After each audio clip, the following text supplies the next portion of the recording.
Good morning, good evening, good afternoon from wherever you are tuned in watching Campfire TV. My name is Moses.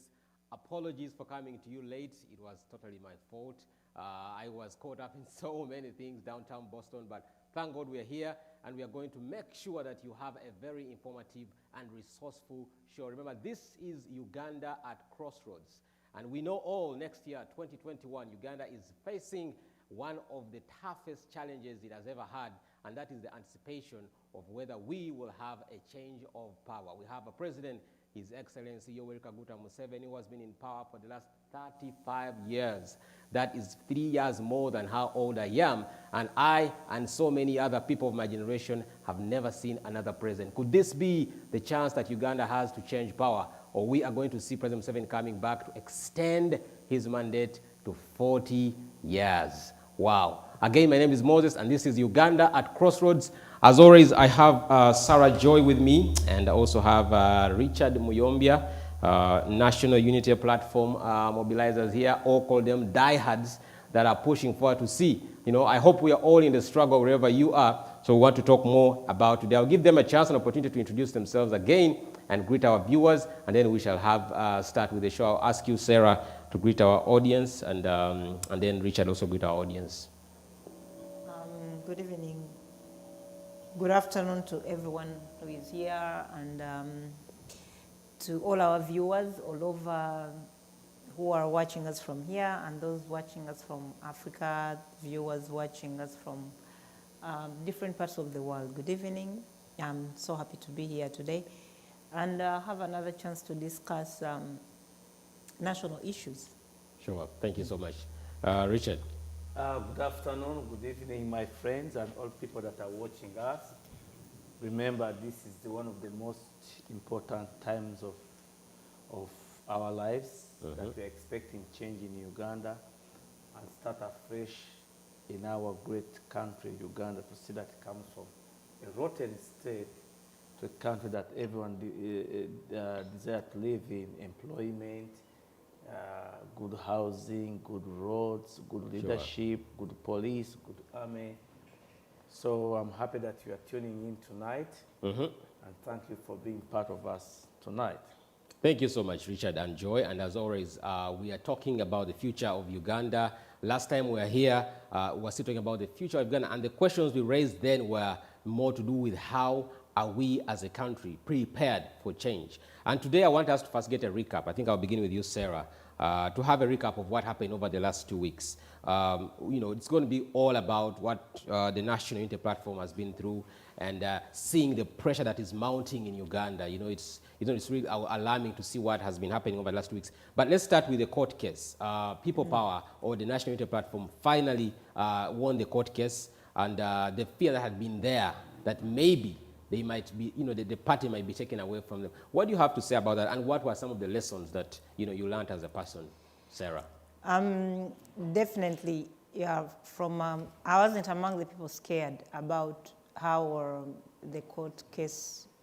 I knew definitely if the judge is independent, that was the case that the National Unity Platform was supposed to win. From the cross-examination of what happened in the courtroom, you saw very well. You had the likes of Chibalama, because by the way, on that case, they were the first two applicants of the case were not Chibalama and Kagombe. There were some other two gentlemen. The names skip my mind right now. Yeah. But later, it was amended, and they were included among the applicants. So from the cross-examination of what happened in court, because some of the things that were raised by Chibalama were issues to do that they were sidelined. And what was funny, that he claimed they were sidelined, but Kagombe, by the time they were in court, he was the administrative secretary of NUP, and he has an office at the NUP headquarters. So I don't understand how he was sidelined when he had a job and he was actively working. So there were some of the issues, because some of the issues they were raising, and what you saw in the papers from the first video that came out of Chibalama, he was talking about how they sold the party to Bobi Wine at $5 million and they were never paid. of which he denied in court. You saw him in court talking about how he was kidnapped and all. So there was a lot. And it so happened the cross-examination happened when they brought in Chibalama Akagombe. I'm very sure he wasn't in the room because when he came in, they were totally, everything they were saying were differing. There was a lot of miscommunication between the both of them. And I'm not a judge, but any normal human being who uses common sense knew they would never win this case. Because everything was there in evidence. You cannot say you didn't have a delegates conference. It happened. The team released a video. But one of the things we should pick from this is for a very long time, Bobi Wine has been underestimated by even President Museveni and his team. Or maybe they thought he's one of the musicians, because President Museveni has been using musicians for a long time and playing around with them and disposing them off whenever he wants. He has never found someone. I think they underestimated Bobi Wine and they didn't know how organized he was. It was taking them by surprise, because I think when they started this journey of acquiring NUP in 2008, they knew that they were not going to take any chances at all. They knew they were not going to trust Chibalama 100%. They knew they were dealing with him. The trust was on a daily basis. If they got through today without any hiccup, they were about tomorrow. Because they were so organized and they had everything to the book legally, because they organized legally, knowing very well that a man like Chibalama could betray them anytime, of which he did. But they were so organized, and we thank God that Chibalama did not betray them before the party was gated by the Electoral Commission. So we knew definitely that from the cross-examination, any judge who is insane, any judge who has some integrity, there is no way Chibalama would win the party, would win the case. But again, someone from the other team mentioned to me, after the case ruling, he mentioned to me that, you know what, Chibalama really messed up. If he really wanted to bring down Bobi Wine, he would have done it before the resignation. Because what happened, if you see NUP, the name, the changes started in 2018. Yeah. And they went through stages with the Electoral Commission to change the name from NUP. And if you see the ruling, I'll pick out two important things from the ruling by the judge. The judge told them that from the time the party changed names, they had 3 months to contest the change of name. You cannot come up after a year plus to change, to contest change of name. Then there must be something wrong in there. And also the judge mentioned to them that these people were seeking for relevance. They wanted the 5 minutes of fame. So that's why those are, I'm picking out some of the grounds, and those are the key ones I looked at, but for him to dismiss the case. But for me, I was informed, again, by someone from the other side, and I was told that I think there are some people who lured Chibalama into thinking he was going to make money off this, but they didn't know the deeper legal, they didn't know how deeply NUP had gone to legally secure themselves. Because Chibalama went and, basically Chibalama was working with ISO. He was working with Kaka, and he had asked for 1 billion Uganda shillings. And he went into this, all the time you saw Chibalama, where he was, Mbale, all that was ISO. He was with ISO, all those guys were around him, he was with ISO. Even when he was in a hotel, he was being guarded by ISO. So basically he went to Kaka and he gave them, he told them the side of the story they definitely wanted to hear, not knowing NUP had protected themselves, and he said, you know what, I can take away this thing from these people and destroy it. He asked for 1 billion. And that's why they pushed him to, to sign that affidavit he signed, saying, the party was acquired illegally and all that. And for me, I mean, I would say it's a win for the judiciary. Yeah, it's a win for the first time. Not everyone is bad in there. For the first time, we're seeing, we've seen what happened to Kizza Besigye in the trumped-up charges of rape, and it has been ongoing. And I think the government thought, and that's why it was clever for NUP to have worked behind the curtains to fast track the entire process. Yeah. And then by the time this comes up, the party was already clean on top. And was for me, clean on top. That was, And, I'm going to come back to you. I want first let me finish up a little bit. And I liked, the fact that NUP, when they were in court, the court session was covered live. It helped so many Ugandans. I'm telling you, the judge would have been in trouble if he had ruled otherwise, because even a Ugandan who does not understand law so much, from that time they knew there was something, because the Kagombe and Chibalama contradicted themselves so much. And you saw at the same time, Bobi Wine had a conversation with Chibalama at some point, and I think one of them was wired. You saw that conversation come out. Yeah. That private conversation come out, the stuff he was talking. So I think also the judge, being sane enough and being a man of integrity, looked at all this and said, what do I put online? My career, my integrity. These people have families. But, at the end of the day... As you said, some just choose to bury their heads in the sand. But at the end of the day, you see, a man like Chibalama, who had, because... when you transfer, leadership of a party, you cannot sell, parties are not for sale, you transfer leadership for a party. Maybe he had done something right, getting a party that he wasn't using already registered and giving it up for a good cause. But at this point in time, because who loses? Chibalama's integrity was put on the line, and it was immensely destroyed. Because these guys, Esau and whoever was working behind him, destroyed him in a minute. Where is Chibalama now? Do you see him in the newspaper? I mean, someone else will definitely surface. Let me first come to you, Richard. Let's talk about the raid at the NUP headquarters. I mean, this is another categorical, very clear sign of, the government panicking. And we had, there was a raid, and that some of the signatures that had been acquired by the NUP, were some of the, things that were taken. What do you learn from that? I mean, having worked with the NRM for over 25 years, as you told me, what is this panic that is still present? No, there was some still comment I wanted to put here before this Chibalama court case. Then I go to the other Okay, let's do that quickly. For me, I thought that Museveni was so stupid to make sure that the judgment falls in his favor and end his rule.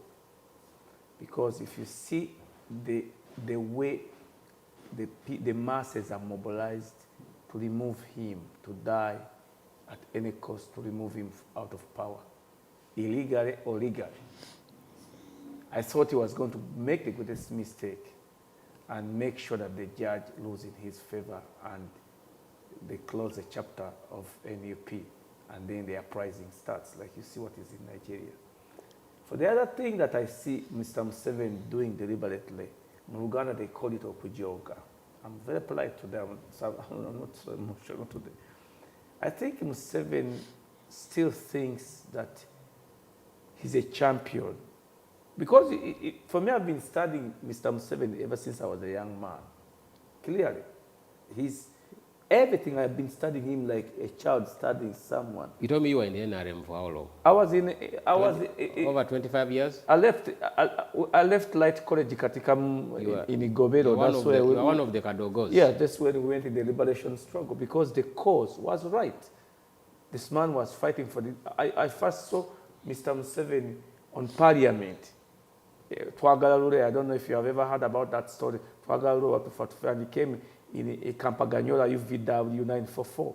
I mean, I went with my father to the parliament on the demonstration, and I saw Mr. Museveni as Minister of Defense taking away someone on a gunpoint with a pistol in a Campaganyola, and they drove him towards Nile Marshall. The second time I would see Mr. Museveni, I saw him in Light College Katikamu when he and Afande Charigonza had come to get the gun from one of the Mukala's Mukala's technical had a son that we are going with in Light College Katikamu. And every Saturday at around 10 o'clock, this young man would come. The mother would send food and supplies to this young man. And the same man is still here today. Who? Museveni. Yeah, it's still there. I saw, that's the first time I saw it, because I'm the one who got them, actually, that rifle they got, the AK-47. I was the one who told them that there's a gun that comes here. And that's the second time I saw him in the bush. So it's a long story. I don't want to go there because I'm on record. But let me tell you something, that what I saw Mr. Museveni doing, he thinks that he's a genius. He's not a genius. if you look at his background, right, because what Museveni is an ideology. Communism as a young man, as a refugee from Rwanda, and his training and the ideologies he got from Frelimo. And he thinks that by bringing it into Uganda and use the tactics he used, I'm going to rule and then for a few years and hand over power. Now I'm going to make a constitution. Now it's a NRM power, the NRM government. Do you like NRM or multi-party? It doesn't bring federalism, anything like that. He thought that by buying time and fooling Ugandans and training an army to transform Uganda into a socialist state or Marxist state, he was going to win. I mean, if you look at the background, he has succeeded to a certain extent. No. He never succeeded. He has taken off term limits. You have no age limit, so you can still, stay. I was saying, you don't know. For us who have been studying Mr. Museveni, we liked him taking off the term limits. I liked it because he was going to commit something that was irreversible. Why? Because for so long, someone who had come fooling Ugandans in his political system, transforming the country into the way he wanted it to be, then if he had given up power to his successor, like Mbabazi, leaving that constitution, leaving that army, leaving that Giso, and his political system and economic system, he would have succeeded fooling Ugandans forever. He would have kept his legacy. I mean, he's still fooling Uganda. No. Now he has lost it. Unless if the level of fooling. But anyway, let's come back to the topic. I want to know from you concerning the raid and the panic we are seeing. As someone who you say you've worked with Museveni, should we still be seeing a man who has been in power for 35 years still panicking to stay in power? Yes, because he knows that the masses are the one that crush communism. He knows it. Don't think he's not a fool. And he fails to see that now the time for him has come to live honorably. Then he's going to lose big. Why? Look at what happened if you look at Mozambique. Renamo had entrenched themselves so much with Samora Machel and all other people. What happened? They got what they called the Renamo, the resistance movement that came that was anti-communist, and crushed them until they had to bring them to an equilibrium. Exactly what you see Museveni treating the Ugandans, the way he treats them, like I just saw it even in the paper today. He doesn't stop. He went up to Mbale and went to one of the aspirants of one of the leading woman MP of Mbale of NUP, and went to his house and collected all the materials that they were using for what? For campaigning. The next morning, he uses the army and the police and say, go and raid that office. Over-registered the party? So he thinks that he's above the law, he's above everything. Is this going to be a free and fair election for you when you look at it? Even if it's not a free and fair election, it's leading us to removing him from government. It's a trap, it's a setup. But is it going to be a free and fair election? No, but Chagwan is going to win this election. How is he going to win if the ground is not leveled? Look. Do you know what they call foot soldiers? You know what they call foot soldiers? Let me give you an example. You see, I was saying Museveni these days is in northern Uganda, trying to fool Ugandans that he has been making roads. Every time an election comes, he comes and fool them that I'm going to make roads, to fool them that... Now, let me give you. The last time I saw this Mugisha Muntu, the former army commander, when Honorable Chagwan was coming out of the prison on the bail application, was it in the leader? I saw it on camera like this, and I was watching Mugisha Muntu because me and Mugisha Muntu have issues that I don't want to put on camera. But do you know what happened? I saw masses of people in northern Uganda waiting to see a hero. This man, Honorable Chagwan, has been advertised all over Uganda. Everyone is going to come out and guard the election, and this man is going to win it. It's over. The issue is, does Museveni want to leave power and his children stay in Uganda? Yes or no? That's the question. If he forces it, we shall go to stage 2. We shall fight. Okay. Yes, we shall fight and we shall take government. We are not going to see our country being destroyed the way he's destroying it, and we keep quiet. Everyone is aware of him, what he's doing. I mean, this is the thing I always talk, and I'm going to ask Sarah this. Sarah, we have seen and we have, had politicians say about, Museveni is coming power. My fear is, personally, this is not going to be a free and fair election. Let's all be honest about that. Seeing all the signs on ground. Sarah, from your side, what are your fears concerning this upcoming election? And how possible do you feel that whoever, let's say if the EC, I mean, we've seen signs, for example, from the judiciary, giving, the NUP, a free ticket to run for the election. But how possible do you feel the Electoral Commission is going to be as free and fair in this election? It is not going to be. And definitely we've seen the way, first of all, Ugandans have, you saw one lawyer, Mwadu Nkunyinji, came out and demanded for the academic documents of President Museveni just after, I forgot his name, another lawyer came out and demanded for Bobi Wine's documents, and the Electoral Commission released them just in a minute. But it's now coming down to 2 months. They cannot release the academic documents of President Museveni. They're supposed to be independent. If you release the academic documents of one presidential candidate, why are you hesitating to release for another presidential candidate? Because you're supposed to be an independent body. We've known for a while that even in previous elections, Dr. Besigye was cheated twice by the Electoral Commission. Dr. Besigye won in 2016 and won in 2011, but the Electoral Commission announced Museveni that he had won.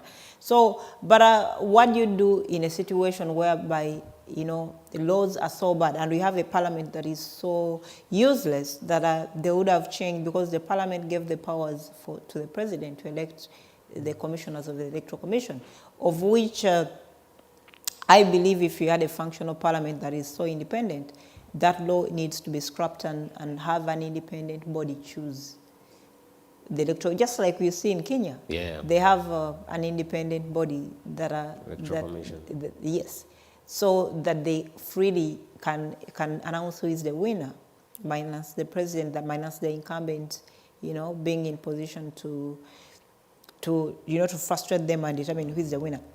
So, living in a situation where we know that President Museveni has an upper hand on the fact that he chooses and fires whoever he wants in the Electoral Commission, still we are not going to give up. We are not going to give up even in such situations. Even when President Museveni went to the bush, he didn't think that overnight that, he was going to become president. It took him 5 years. It is, but usually what I tell people, does President Museveni have another 10 years? No, he doesn't. We are on track. Honorable Chagulanyi is barely 40 years. He still has, just imagine, he still has time. We still have time. But what I would encourage Ugandans, one of the things, living in a situation where you have an electoral commission that is not independent, one of the things Ugandans should do right now, or should understand and focus on, is we need to come out and vote in huge numbers. What does that do? When you vote overwhelmingly, if you come and vote overwhelmingly in large numbers, what it means, that's a block vote. It is very hard to steal a block vote. I mean, it is going to bring me to a question I want to ask you, because people are going to come out and vote. But with the current SOPs that have been put in place, from what I heard, unless if they've changed, is that you vote and then have to go to your house. So there's not going to be a way like how we've been doing it in the past, where you vote and stay at the polling station. Definitely, they have to give room to agents, polling agents to come out and polling agents to come out and be able to. Polling agents are going to stay at the station at the voting. They will definitely stay, but there is something else that when the crowds are there. I think you're not going to chase away the crowds the way you think it's going to be. People are going to be there because at the end of the day, who has been the number one at breaking the SOPs that were put in place? It is the people in the ruling government. You've seen them hold rallies. You've seen them do whatever they do. Even the Minister for Health has broken the SOPs. So who are you telling different when you're breaking them yourselves? So one of the things we encourage Ugandans right there, as much as the Electoral Commission is selected by President Museveni, it is working for him, we know, we cannot give up. Giving up is a no-brainer, because giving up would be, okay, let's sit back and wait until we have an Electoral Commission that is independent. It's not going to happen. So what needs to happen right now, Ugandans needs to come out and vote in huge numbers. Have a block vote. Because what has usually been happening is it is very easy. You've had the votes being, ballot boxes being stuffed by votes or but if you have a block vote, for example, let me give an example.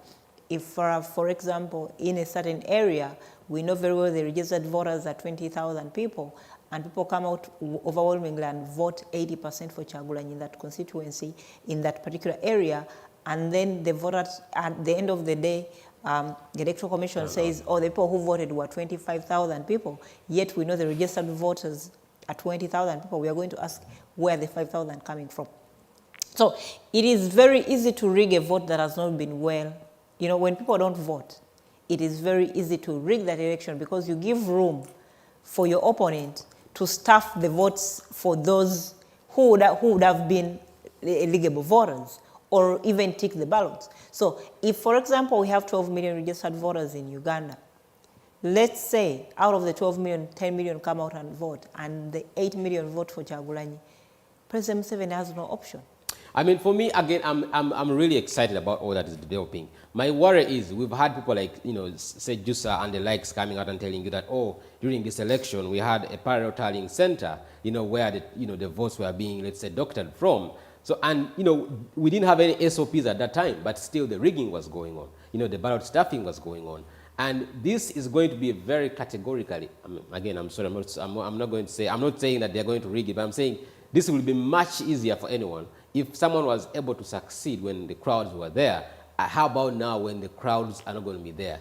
And that leads me to another question I want to ask. Maybe I'll ask you and then I'll ask also Richard. When you look at the signs on the ground, we've talked about the fear that is within the country, with the fear within the Electoral Commission. We know we don't have an independent electoral body like Kenya has. What kind of situation, apart from the voting you talked about, and I want to look at the diaspora, Ugandans living in diaspora, what role do people living in diaspora have to play to, let's say, exert pressure on the happenings back home? Let's make an appraisal here. So what will happen? Museveni, by all means, the question is in this election, does Museveni want to go? And if he goes, does he go with his oil? Because he says, I'm a footer gang. The answer is not going. He has said he's standing back. Oh, no. And you had his minister saying Museveni could not he cannot hand over his oil to Museveni could not go without a compromise. He doesn't want to go into exile and doesn't want to lose everything they have stolen. Now let's do what is going to happen. The moment he steals this election or rigs the election, there are two things that are going to happen. There's so many independent NRM people that are going to fight because NRM for the first time is so much divided because they're fighting to go into parliament and to steal as much as they can from government. Now, there is going to be two factions of fighting between each other, the NRM people that are armed and the NRM that are fighting for their right to take leadership. And then there's going to be what they call NUP, or people power, and the majority of the Ugandans. So that means there's going to be a chaos after an election. That is for sure. Now, let's see. Museveni is going to try to push for a draw. How? He's going to refuse to hand over power until there's negotiations. Remember, Honorable Kyagulanyi is a determined person that wants to take government and change the government for the good of the people. He's not an ordinary politician that is looking for bread and his wife and his children. That's the most important thing. Now, what will happen? Remember, we are having an election in America. We either remain with Trump, who doesn't care about what is happening in Africa, or we get Biden, who cares for Africa and the entire world. Now, what is going to happen? There's what they call the declaration of principles. If Museveni pushes for a draw and says, no, I'm not going to hand over power until such and such things are guaranteed to me. I'm going to stay in the country, I'm going to take my oil, I'm going to keep my army, I'm going to do this and this. Then we bring out the declaration of principles because they're already there. What are they? The first thing is an internationally organized, free and fair election, organized by the United Nations. We are not fools. I mean, I highly doubt. We are not, you know, I have lost hope and trust in the foreign bodies helping Africans solve their problems. In a civil war. And that's why I was asking, Look, as Ugandans in diaspora, yes, what is your role? Yes. And what do you think you can do to exert pressure back? Yes. I told you the first thing we are going to do is if we have Biden in the office, that's 100% sure. Chances, we shall get. What if you don't have him? So that means now we shall have to fight our way out. Yeah, the second thing, when we come to a draw, remember I've talked this many times, that the international community can never allow massacre of civilians like it happened in Rwanda. Everyone is going to come to rescue this country. I'm telling you, watch. It's just a few months to come. Then we are going to ask for the following, which we have put forward for a free and fair election. Museveni must step aside, and we must have a transition for a certain few months or time. Then we must have a free and fair election of whichever person in Uganda is going or party is going to participate equally, without intimidation, without harassment, and that was done in Ivory Coast. It was done there. Okay. It was done there. Let me hear from Sarah. Yeah. Sarah, what is the role of Ugandans living in diaspora at this point? I mean, apart from fundraising, we shall talk about fundraising, but what is it that we can do or you can do as Ugandans, not just in Boston, but in the USA, in Canada? What role do Ugandans have to play to exert pressure in this election? I think the roles are a number of them. I'll start with usually you have either congressmen or senators in charge of foreign policy, and you have them in every country. So I think we have a team here that usually reaches out, and I think Ugandans on all the platforms that join us, we've been encouraged to call these our congressmen, our senators who sit on the committee that deals with foreign policy. That's where issues to do with Uganda, happen or fall. You need in any country you are, you could be in Canada, US, all those countries. You need to these people need evidence of the human rights abuse, of the things that happen, and evidence is not just words. You've seen. I think last year, some of the people that were banned from coming to the US, especially the security operatives, Honorable Nambozi had to come in person to give her testimony. And her testimony, she would have, as much as it was on social media that her back was broken, all this, they needed her in person. She was here in person, they saw all the medical documents. They could have even had their own medical doctor to assess if it is true that she's gonna, maybe they broke her back and all that. They needed her here in person. Honorable Zake was also interviewed in person. And you've seen some of people who have been banned from entering the US, some of those people, and it came from that. But the pressure didn't come from maybe Honorable Zake or Nambozo were busy to do that. The pressure came from here, from a team that knocks to the offices and give out these videos and tell these people, see, look at what is happening. If people who are members of parliament, just imagine if you have congressmen and senators in the US being brutalized in broad daylight and backs broken, that would be so major to the democracy of the United States. So, and definitely when you go to those offices, they cannot believe people who do the same work as them being beaten and backs broken, and because they are all lawmakers. So Ugandans in the diaspora have done that, and they're encouraged to do more, because such voices, when they come out, wherever you are, you could be in Canada, you could be, all these countries have offices that deal with foreign affairs. So you need to make sure, especially, and it's good we did in an era of social media where all the clips on human rights abuse by government happen. And that's why they pay really more attention. And things to do with corruption, because most of the monies in the videos still come from foreign aid, either they are grants or what. You have to raise that and and say, hey, money came from your country, this is Canada, money came from you, and this amount of money that you gave for this particular thing was stolen. It wasn't able to do that. That's more or less whistleblowing, but you know, it raises eyebrows for all these foreign entities that are giving money to say, hey, you know what? Okay, the money is not doing right. Before their offices, even they've put on ground to follow that, say anything.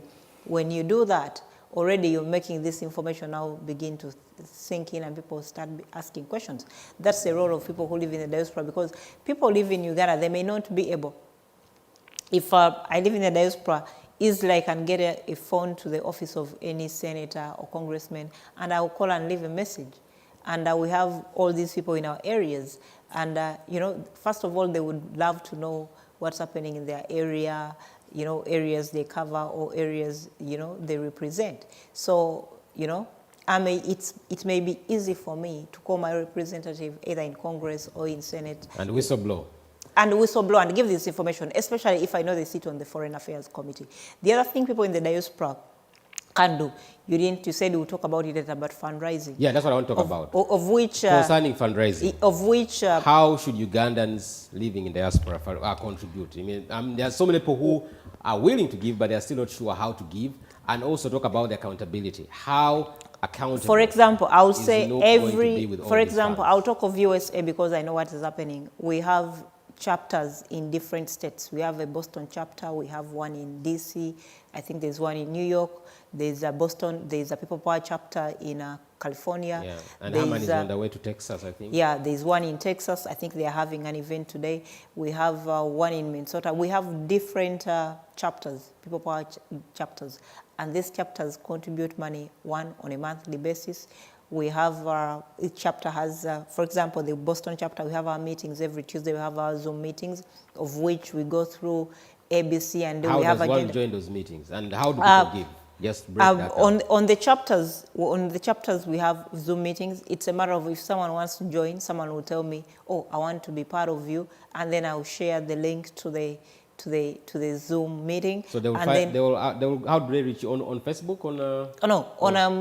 Anyone can reach to me either through my number or through Facebook. If they, for example, for the one in Boston, we can join them into our WhatsApp group. That's a Boston chapter, because in our WhatsApp group, we put on our Zoom meetings. I know there are so many Zoom meetings, but I attend the one on Tuesday because there are so many. Even their prayers. I think every Friday, the Boston chapter. I think the Washington chapter has prayers. They pray for the People Power movement, they pray for Honorable Chagulanyi, they pray for all our candidates, because, you know, you cannot take away God in this.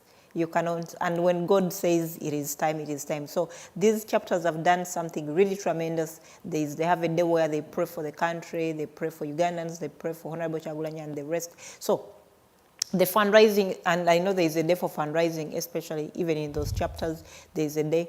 There are people who join the People Power fundraising team, where you contribute monthly, even if it's $1, $2, they take as cheap as, you know, as low as $1. Anything you can contribute. And then we have a contribution. You've seen, we've had events where we organize the People Power fundraising event where we're selling NUP, you know, membership cards. All those are organized through those chapters. Every chapter organizes, and all that money, we still have our tickets. We are selling our registration card.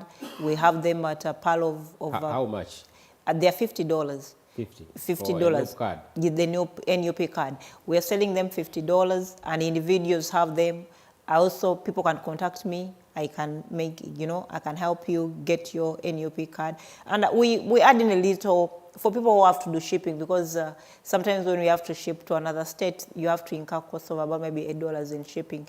And the other person should be able to, you know, to add in a few dollars, maybe $10 for the shipping. The other thing, it's exciting to give money, and I'm telling you, you're going to get more than what you anticipate. But it's going to bring up a question I'll ask you, also ask him, about accountability. Now, I want to give my money, but how sure should I be that you are going to be accountable with my money? What exactly is going to happen? What happens in these different chapters? For example, the meetings I sit in on every Tuesday, and I know the People Power, there is another meeting that sits I think either Friday or Tuesday, either maybe Sunday, the fundraising meeting, people will fundraise on a monthly basis. There's for example, every meeting, you'll be surprised how organized we are. Every meeting we're sitting on Tuesday. If we send money to Kampala, there is no money that goes to Kampala without the consensus of the members in the Boston chapter. For example, every money that has been able to go to Kampala coming, the chairman or the treasurer of the Boston chapter is going to say we have this amount of dollars in our account. But Kampala, they need flyers, they need this, they need this, they need this. All members have to concur that, okay, let's send this amount of dollars to Kampala. Are you at liberty to tell us your target every month? I may not be, unless I inquire from the team leaders if we are able to disclose that. But at least we know there is money. And there is money and we send money. Recently we had issues with the members. People were not able to meet the 3 million nomination fees. And immediately money was released to go and cater for those people. So basically... What percentage do you think you helped with that? I think the biggest percentage. 90% came from the diaspora. Basically, by the way, I see Ugandans back home and estimating people in the diaspora, but just know, the struggle you're in, 80% financially, it is financed by the people in the diaspora. I can speak of the Boston chapter because I know how much is contributed, because when we go through our meetings, all that the accountability is released. I know we have usually, every Tuesday we have a cabo. By the way, you should join. I was there last Tuesday. On our Tuesday meetings, which basically every Tuesday we have a cabo whereby everyone puts in $1, $2. No, I was the one. I was on. Yeah. The So Wednesday every just imagine, and this goes on every chapter. You have over maybe 10 chapters in the U.S. You have in Canada. You have in Canada, in different states, different. But one thing I would say, of all the chapters that are happening all over the world, the Boston chapter is #1. It's a #1 contributor. And people in Boston, you've done so much for the people power struggle. People give, you should give kudos to the people in Boston. They contribute more than you can ever imagine. I mean, we hope the money, as we said, and let me ask you, Richard, still on accountability. This is a lot of money we're talking about. And let me add on before he adds in something. I wanted to complete a point. But also, when we send money in Kampala, I've had issues. People ask, "Do you get accountability from Kampala?"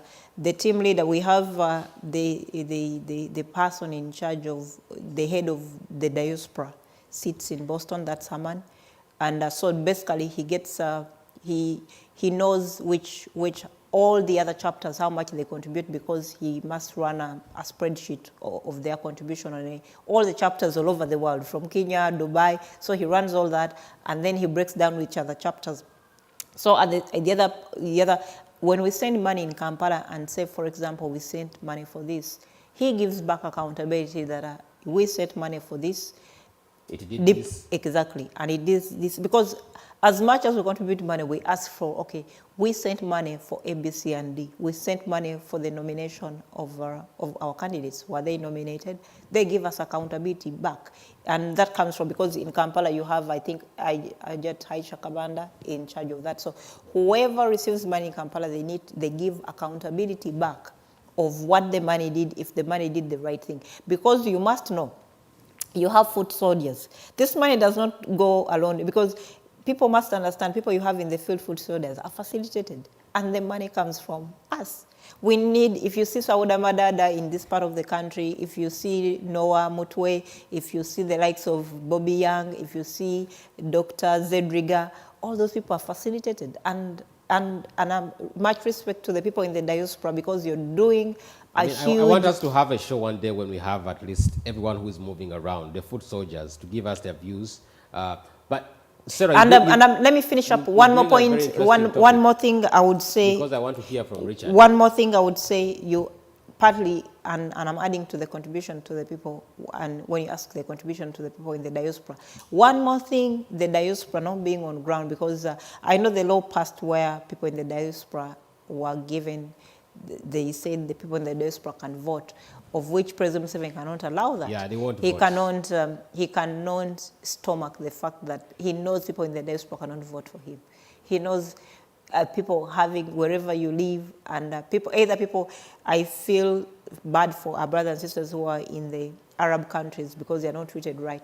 But if you live in the first world country, you cannot vote for President Museveni because you've tested what it means for service delivery. You know how it is so decentralized that communities, like different cities, where you live right now, you live in a different city, but that is handled by the city independently. Every city handles their roads, so everything is so decentralized to a point that every individual is supposed to get the services in their community where they live. You don't have to first go to Kampala or State House. Just imagine if everyone individually had to run to State House to get the services. You go to the mayor of your city. So services are so decentralized and you get them from where you are. So the other thing for the people who live in the diaspora, they have a huge say in the electoral process of Uganda. And if you're in the diaspora and you fail to understand, how do I contribute to how things run in Uganda? I may not be able to cast my vote, but how do I cast my vote? Basically, people in the diaspora, you're going to be casting your votes indirectly. How? Through the people you support back home. You do not, for example, I'll give an example. Many of the people in the diaspora, if not 99% or 100%, we have relatives, friends, family we take care of in Uganda. And it's not because it's not by choice. It's not like, no, I'll not help the other. It's coming from our culture and how we were raised. We come from a community where we uplift one another and help one another. You're not going to live in the USA where you earn money and your brothers are out of school. That's not how we were raised. That's not in our culture. In our culture, we uplift one another. So in one way or another, you're supporting, it could be your mother. It's not like in the countries where we live, where people are so independent that when you leave home, people here don't even care how their parents are. Someone may take a full year or 2 years, 5 years, that they're calling your family. You call your mother every day if she's not living with you. So we were brought up in a very good culture and environment where we take care of one another. So in that way, the people in the diaspora, you're working so hard to make sure that you take care of your family, you make sure that your mother has a roof on their head, your father, your brothers, your sisters. You have a big say on how they vote. Because we hope people, will be no, able to because and I'll tell you what I did for my family. Beyond sending money, but let me come back to you, Sarah. Richard, let's look at the role of diaspora. Money is very interesting. Mr. Museveni has used money for so long now to divide the opposition, to cause divisions within his own party. Now that NUP is also seemingly, and Ugandans in diaspora are seemingly standing up and being able to raise a voice financially, what is the role that money is going to play in this election? Now, let's first go back behind. I'm going to tell you, because for me, always I use an appraisal. A few years ago, Major Musisi was a UNA president for the diaspora. Museveni, knowing the liberation struggle that he fought, even in Kagame, that you must have an international political wing where the diaspora is so crucial in lobbying, collecting money, and moving stuff around that I don't want to mention on record. Now, Musisi, when he was chairman, he gave headache to the government in Uganda. 485 or 493 million US dollars for the Northern Uganda reconstruction project were stopped because Musisi went to the floor of Congress and the Foreign Affairs Committee and stopped that money because these people were eating the money. And when Museveni and his wife heard about it, they dispatched Mrs. Museveni with the presidential jet to the USA. You remember it was the convention in Chicago.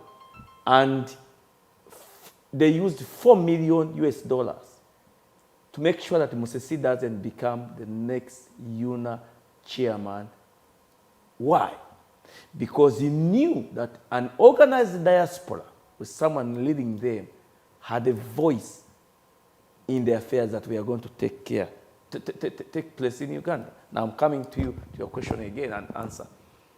We are preparing a meeting, especially in December, as soon as we get a new president in America, even before an election in Uganda, to make sure that we have mobilized, we have written petition, we have written letters, that we're not going to sit down when Museveni is killing our people in Uganda, when he's rigging an election, when he's bringing out tanks to destroy the population as his jet fighters. Now, what we need, as soon as the lockdown in Uganda, because there's going to be a lockdown. You know how Museveni works. As soon as the election is over and there's an uprising, he's going to lock down the country. Then our role in the diaspora is going to be to mobilize people to come together, you and me and everyone. And we write petitions. We shall go to the UN, we shall go to the American government, we shall go to the European Union, we shall go to the British government, everywhere. And they will come to the rescue of that country. Agree with me, if we do that, we should have played our role as people in the diaspora, in the liberation struggle, to take the captives out of captivity in Uganda. And we shall win this struggle. Agree with me, we shall win this struggle. Brings me to another question, and we are almost running out of time. How are you, let's say, I don't want to say just building only on NU, but I'm looking at the entire opposition, safeguarding the vote. We spoke about it earlier on. But what measures, apart from people standing there, as you said, and which is not going to happen, people won't be standing there to safeguard the vote, excuse me. What other measures, or let's say systems, can be put in place, at least for the interim, to make sure that this election will be safeguarded? I think one, we need to put the biggest pressure should go to Electoral Commission. As much as we know they are selected by President Museveni, but they should, at least they should have some integrity, because these are men, honorable men. You have, it's being headed by a justice. They should also be able to love their own country, because they have their children and families in Uganda. They should not participate in rigging an election, because it affects them too. Because for you, if you're comfortable in your position because Museveni is paying you, have you thought about Uganda, where you're not and your children are living in that Uganda? They need to think about that, because President Museveni is not going to be forever. Look at all the men in President Museveni's generation. I think about 1, 2 are left. Most of them are gone. So on that note, we should understand, they should know that Uganda is bigger than President Museveni. President Museveni is going to go. No one knew. I remember when Gaddafi came to Uganda, we were told he used to move with an entourage. He used to move with his own food, his own kitchen. He used to have even his own army. He used to come to Uganda with his own guards. Where's Gaddafi right now? Mugabe maybe thought he was going to rule forever. Where's Mugabe right now? You saw what happened in northern Sudan, in Darfur. So President Museveni is going to be in Uganda forever. So we must know, and again, the army, we know very well they've used the army to destabilize, to harm Ugandans, brutalize Ugandans. But again, the army must understand, because they must understand that they don't live in any far different situation than the normal Ugandans. They are underpaid, they get less than $100, they live in despicable conditions. They are as poor as the other Ugandans. Their children have failed to go to school. They are jobless, their children are jobless, their children graduate from university and they're jobless. The same army guys, I have a friend of mine, one time I had a chance of visiting the Naguru police barracks, just in the center of Kampala. They still sleep in imports. One family shares an import with another family. So the business of the other family is had by another family, and they sleep in imports with kids, Everything immoral is done in there. So the army and the police must understand. The Ugandans, basically they must understand the Ugandans they are brutalizing are not the problem. The problem is President Museveni. Because if we really, and I see people who say, President Museveni has entrenched himself so much in power, he cannot go. If President Museveni didn't want to go, he would have paid the army and the police. They should have been living in good conditions. Because those men are also, when you said, someone was mentioning to me, they were arrested by the police, and they were asking them, but why do you keep doing this to us? And the police was saying, you know what, you're to blame. When we tear gas you run away instead of staying. Stay around and overpower us, and then we will join you. When we start doing something small, you run away. you know. So the police and the army need to understand you're not any better than the Ugandans you're brutalizing. The people who have benefited from the president's regime, all the army serving officers and the policemen are completely very few. And you should look at also your future.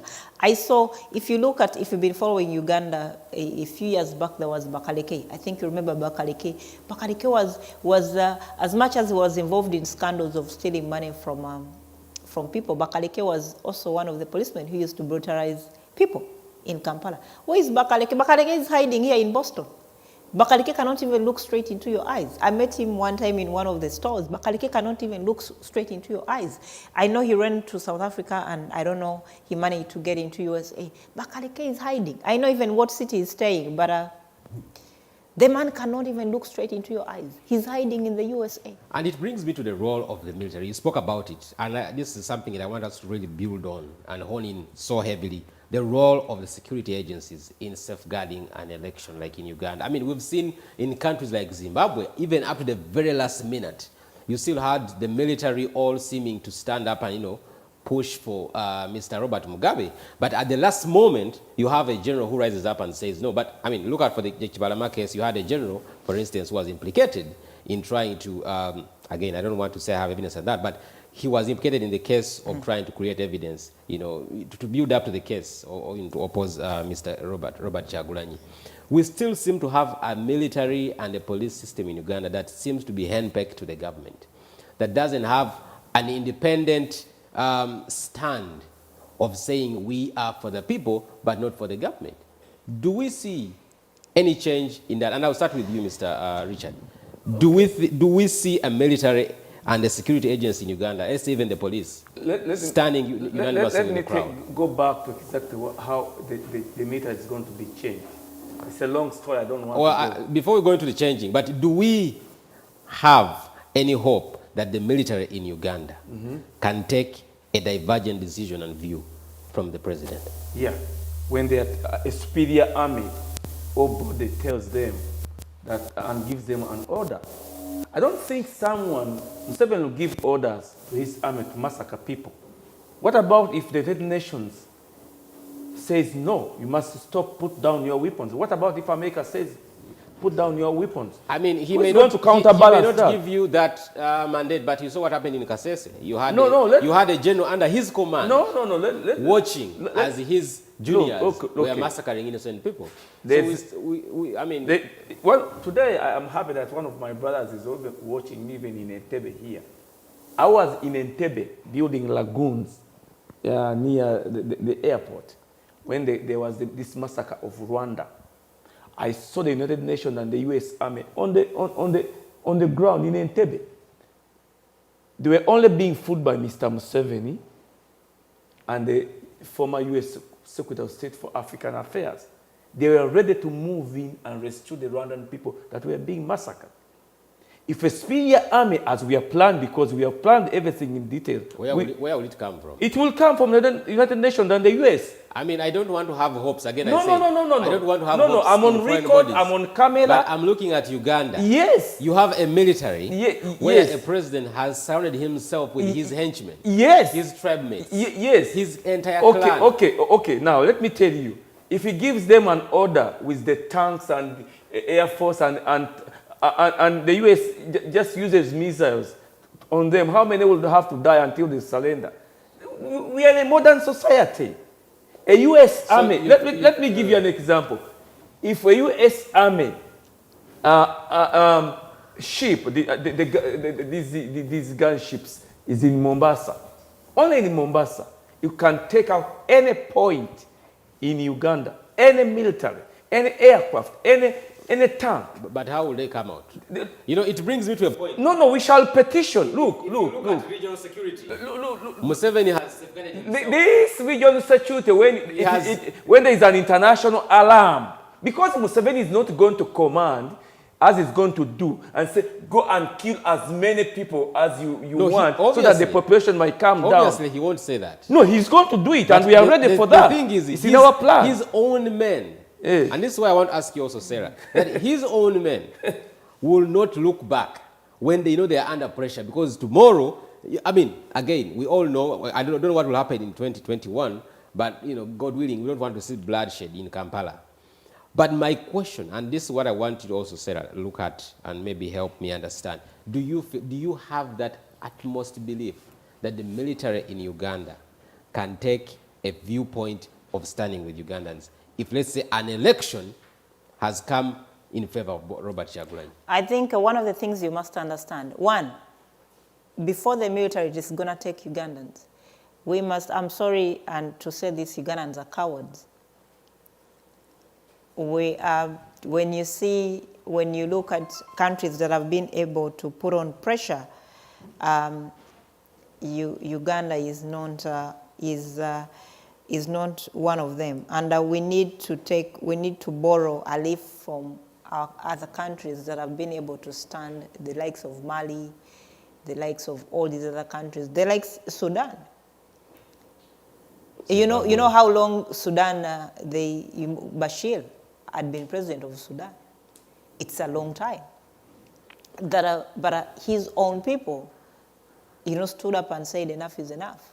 My only worry with uprisings is that they never leave a country the same. And yes, they may, that is my worry. Because if they may never leave a country the same, but the problem we have, if you look at Libya, for example, if you have leaders, if after 35 years, because when you look at where President Museveni found Uganda and where it is right now, you will be ashamed to say, I'm Ugandan. What has President Museveni done for Uganda? Because look at all the things he found in Uganda. He sold off all the factories, everything that was going right in Uganda, everything that were owned by the government, he has sold them off to foreigners. He has procured a Boeing. I saw the other No, but how long are they going to... Because let me tell you one thing. If you do research about the airline industry all over the world, they're not making money. I mean, it's lost. Even Kenya. I mean, if you look at Kenya has never made money. They're all making losses. Rwanda, they're making losses. It's just for And Uganda, you're joining that kind of business where, and look at the traffic flow from Entebbe. Entebbe is the least. But do you see any general in the army of Uganda this is rising what is, up this to is say, what, I am standing with Ugandans? This is what is happening. The generals, when you look at the influential, I want you to look at the rate of the people who are, because when it comes to things like people they send on the street, they don't send the generals. They send the common police officers whose child has no food.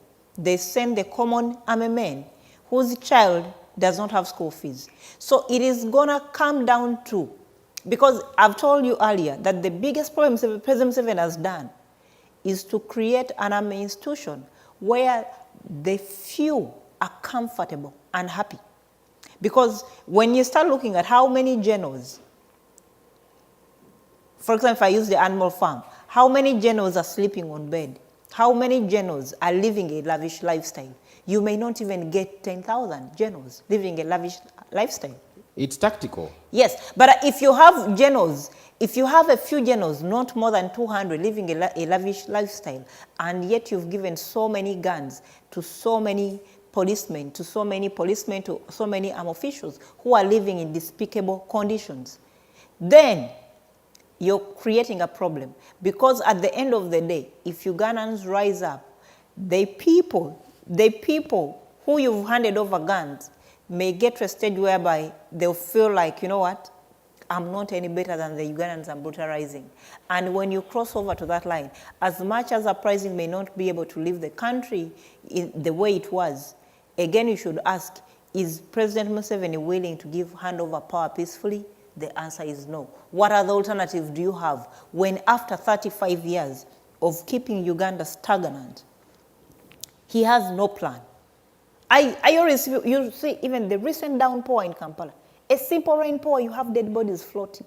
How can a simple, But for me, it brings me back to the problem. I mean, I would like to see people like General Katumba Wamala standing up and saying, assuring Ugandans that if this government was an election, they can't. They've been. That is my challenge. No, you see, the problem is men that have a voice. There are so many people. We need to see generals arising and saying, there are so many we are standing people for change if change is coming. There are so many people who have been compromised, but the few that have been compromised are not they don't determine where Uganda goes. There, it is 1 or 100 versus 40 million Ugandans. I want you to understand that. The people who are suffering are more than those who are comfortable. And, you know, when you get to such a state, that's a big problem. The people who sleep without food are more than those who sleep on a full stomach.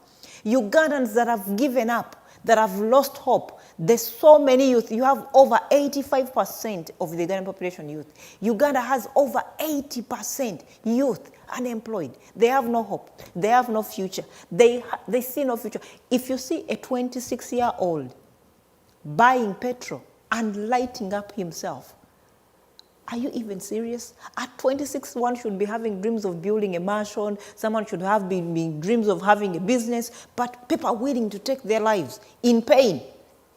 Because when you burn yourself, you die in too much pain. You die. They would rather shoot you, or you would rather die of something you don't understand. But you burn yourself, you die of too much pain. So Ugandans have gotten to that stage. So at the end of the day, you're going to understand those, because what the gap President Museveni has created for the 35 years, those who are comfortable are not even constitute 1% versus the 99% who are living in despicable conditions. So what is it going to take? It is going to take the 99% of Ugandans who are living in despicable conditions, who have lost hope, who have given up, to rise up. I am telling you, you think Katumba Wamala has children in Uganda, has businesses in Uganda. You think those are the people who will get the first flight and run off. You'll not even see where they've gone. But they will disappear. You expect him to be on the front line. That is my worry, because after 35 years, and Richard, this is the question I also want to ask you, it could be our second last question.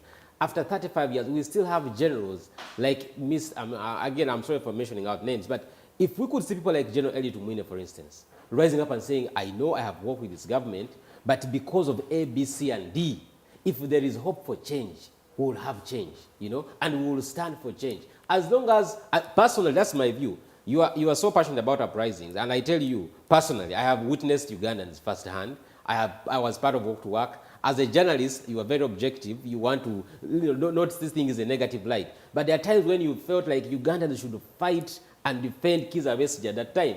But no one would come out. Okay, what gives you the assurance that there can be an uprising in Uganda when Kyagulanyi loses an election? Besigye is my friend for many years.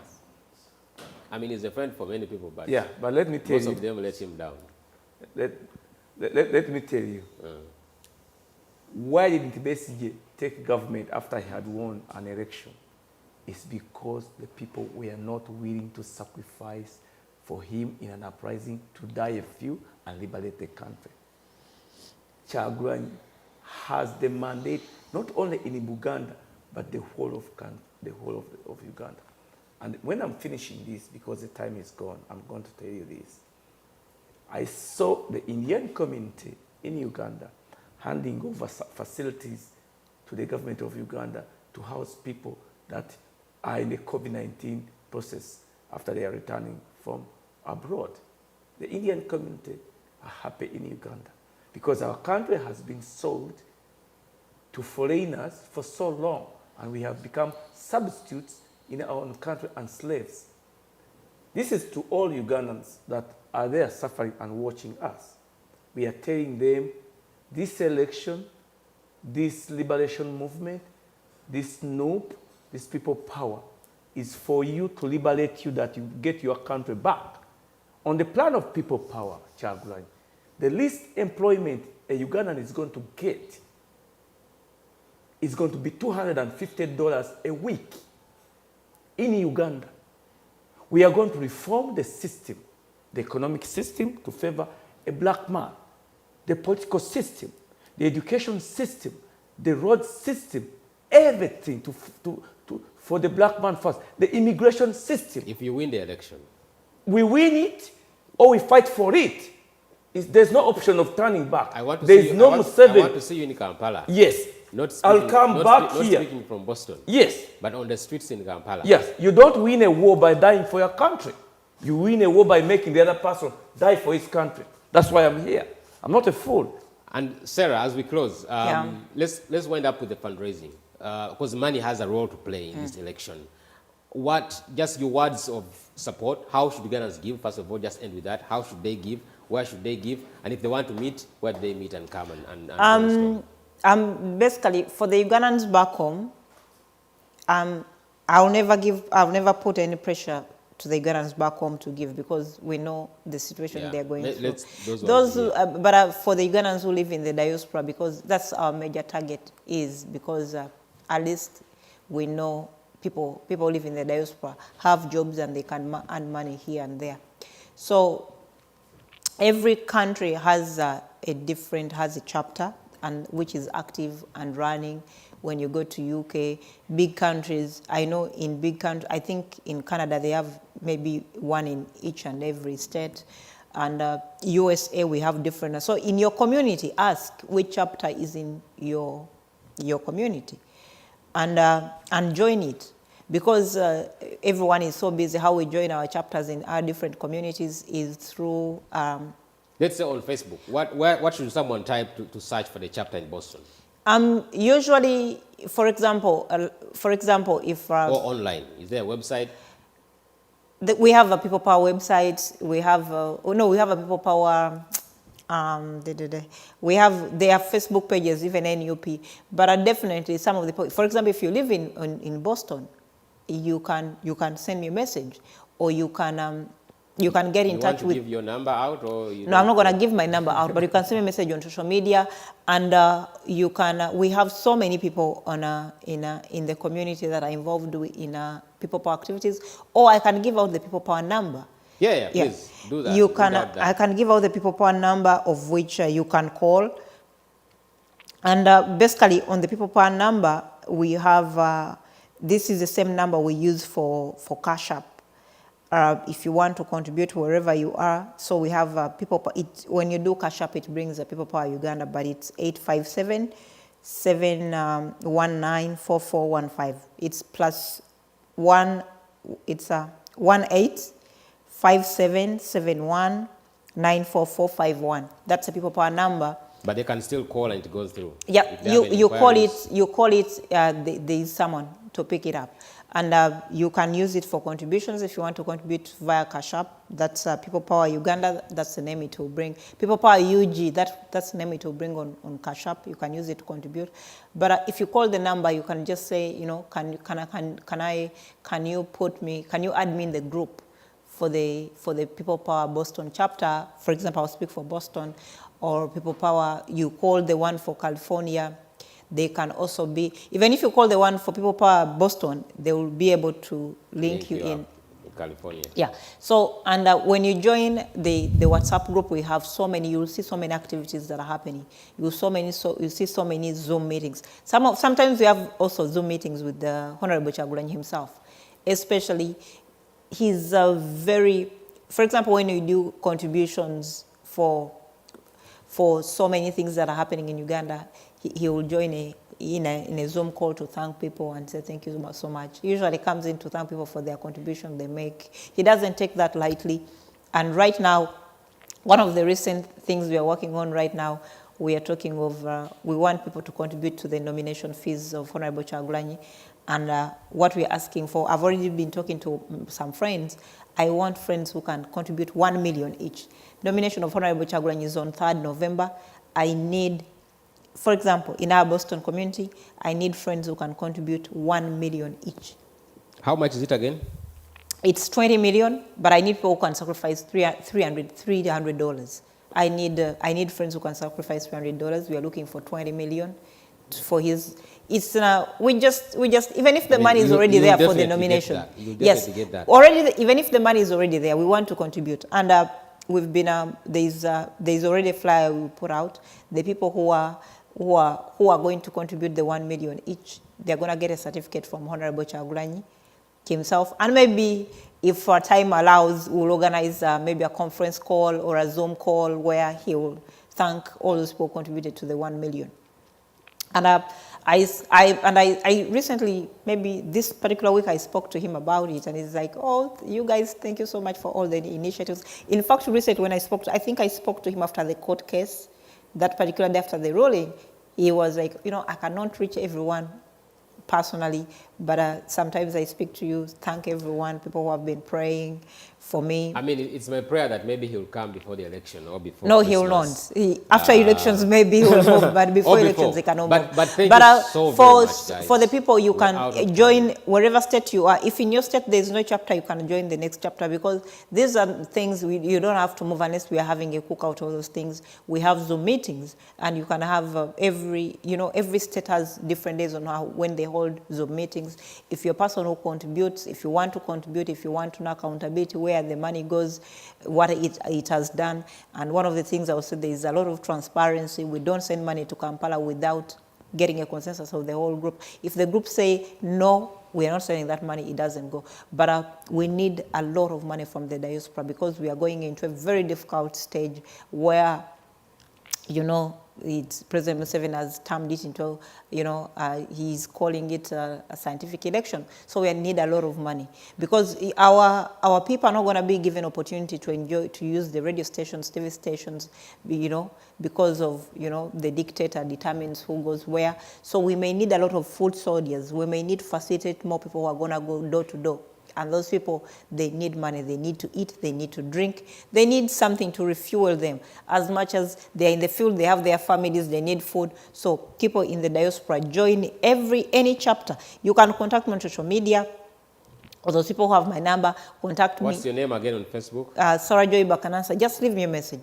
Leave me a message on social media and say, I'm in Boston. I would like to join the chapter. I'll just include you in the group, and then you're able to see everything, all our Zoom meetings. If you want to be part of the fundraising meeting, it happens every Friday. If you want to be, there's a prayer. We have a Zoom prayer. I think Tuesday or Thursday they pray. If you want to pray for Uganda, because one of the things, the three major pillars of People Power and NUP, of which we stand. One, it is God, because we know when God says it is time for President Museveni, no matter what he has to do, President Museveni will give up. Two, the other pillar is the power, the people of Uganda. The people of Uganda are very, very key. We cannot do anything without the people of Uganda. And the third one skipped my head. But there is God, there is the people of Uganda. The other one has skipped my head. But maybe thank you so much, Sarah. We cannot go beyond this. Richard, I want to thank you so very much. You are very passionate about pushing and urging Ugandans to rise up to the occasion. I pray and hope that we shall have a free and fair election. Oh, maybe let me mention it. I've remembered it. The three pillars we stand on is God, the people of Uganda, and the law. We are doing everything by the book, by the law, because having so many disgruntled Ugandans, we would have taken a position and said, let's become rebels. I mean, it's my prayer that we will not have bloodshed. I am for change. We pray, but I'm hoping but that we'll you have know very well of power. You know very well but that I'm not for bloodshed. You know very well that the bloodshed is not caused by those that are opposing. It is those that have the power that are causing the bloodshed. That's my prayer, that God will soften hearts of men. Yeah. And give them the vision that, you've served enough. After 35 years, you may go and take an early retirement and enjoy maybe life, watching from back as the grandfather of the nation. But thank you so very much, Sarah Joy, and thank you so much, Mr. Richard Muyombia. I hope that you keep the fire going, keep the good struggle, the good fight going on. A very healthy fight, to inspire Ugandans. And also, all of you who are in the diaspora, just to encourage you, you can use social media, to speak out and just, raise your views and opinions. We're not fighting or putting down a government, but just to raise your opinion and views for the world to know what you stand for. So thank you very much. This was Uganda at Crossroads. Let's keep praying for our country, Uganda, praying for the future of our nation as we go into this election, that first and foremost, we'll have a free and fair election, that the Electoral Commission will not feel under pressure whatsoever to be pulled or pushed on the side for any person's interest, but also more importantly, that the security agencies in our country, the military and the police, they will have one voice and say, we are for change if change has come. Thank you, and see you next weekend.